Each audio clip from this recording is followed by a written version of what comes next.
So this movie review is on John Wick 2, and John Wick 2 starts out kind of tying off from the first movie with getting his car back, which has a lot of which has a lot of cool action. And then after all that is done, that's when John Wick 2 rolls up on the title, and that's when a new story of the John Wick universe starts.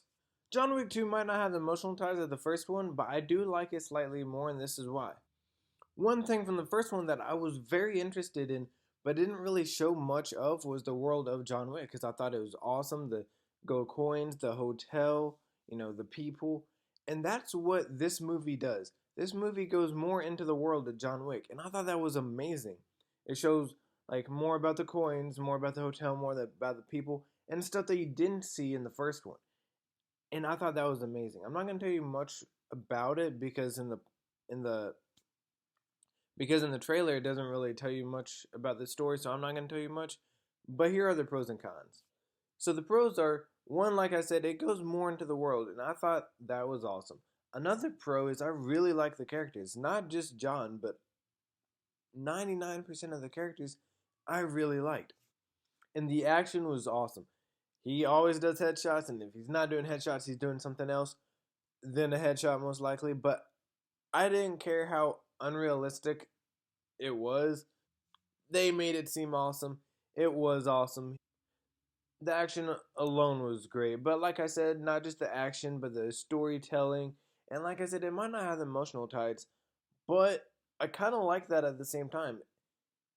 The movie he didn't want to be in, but because of something else, he had to be in. You saw already that he got in because of an emotional tie with his dog and wife and all that, but this time he does not want to be in, but he is forced in, and you see what he does when he's forced in.